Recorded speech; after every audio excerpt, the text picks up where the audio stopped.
Pension అంటే ఏంటి? పెరుగుతున్న నిత్యావసర వస్తువుల ధరలు పరిగణలోకి తీసుకొని మనం రూపొందించిన పెన్షన్ మొత్తాన్ని నిర్ణయిస్తారు.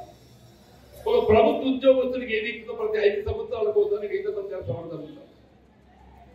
వేత భత్యాలు ఏదైతుందో పెరుగుతున్న నిత్యావసర వస్తువుల ధరలను పరిగణలోకి తీసుకొని దానికి అనుగుణంగా పిఆర్సెట్ పే రివిజన్ కమిషన్ ఒక ప్రభుత్వ ఉద్యోగస్తులకు 5 సంవత్సరాల కోసం వేత భత్యాలు సవరణ చేయబడి వాళ్ళ వేతనం పెరిగినప్పుడు మరి గ్రామాలలో ఉండే నిరుపేద వర్గాలు వృద్ధులు, వితంతువులు, ఒంటరి మహిళలు, వికలాంగులు, ఎండకెళ్తులు, వాళ్ళకి నాంతరమ్మ మరి వాళ్ళు కూడా పెరగదా పెన్షన్ పెంపుగా ఆలోచన ఇది కేవలం ఏదైతుందో ఆకట్టుకోవడానికి మాత్రమే కాదు తల్లి.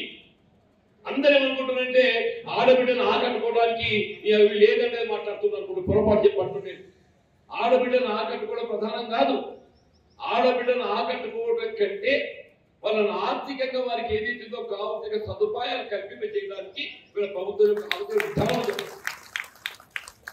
అందుకే ఇవాళ 4,000 రూపాయలు అమలు చేయాలని సంకల్పించారు. వికలాంగులకు 6,000 రూపాయలు చెప్పాడు. వీళ్ళ బీడీ కార్మికులకు ఏదైతుందో వీళ్ళ గత ప్రభుత్వం కేవలం ఏదైతుందో 2014 పూర్వం ప్రావిడెంట్ ఫండ్ కట్టిన వారికి మాత్రం ఇచ్చింది. 2014 తదుపరి ప్రావిడెంట్ ఫండ్ చెల్లించిన వారికి ఎవరికి చేయలేదు తల్లి. వారికందరికి కూడా బీడీ కార్మికురాళ్ళు ఆడబిడ్డలు ఎవరని కానీ తల్లి మరి బీడీ చుడుతుందంటే ప్రావిడెంట్ ఫండ్ ఏదైతుందో వాళ్ళ పేరు నమోదైందంటే వాళ్ళు తప్పకుండా 4,000 మరి ఇంటికి చేయడం వీళ్ళ ప్రభుత్వ బాధ్యత. అన్నిటికంటే గొప్ప విషయం ఎవరు కూడా ఊహించలేదు. ప్రతి గృహిణికి ఏదో విధమైన ఆర్థిక సహాయం ప్రభుత్వం మీద రావాలి. ఇప్పుడు వృద్ధులు ఉన్నారమ్మా, పెన్షన్ వస్తుంది.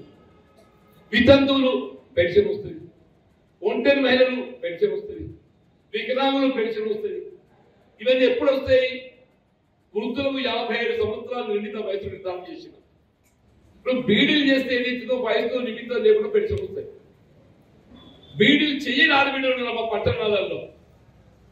గ్రామీణ ప్రాంతంలో కొంతమేర బీడీలు చుడతారు, కానీ పట్టణాల్లో బీడీలు చుట్టేటోళ్ళు తక్కువ. చుట్టూ బీడీలు చేసి గ్రామీణ ప్రాంతంలో కూడా ఈ మధ్యతరగతి కుటుంబాలు కొంతమేర బీడీలు చుడతాయి.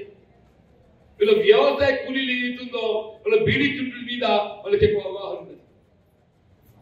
ఏ గృహిణే కానీ అమ్మ పెళ్లి అయిందంటే ప్రభుత్వం ఏదో రకమైన పెన్షన్ వారికి సౌకర్యం కల్పించాలి.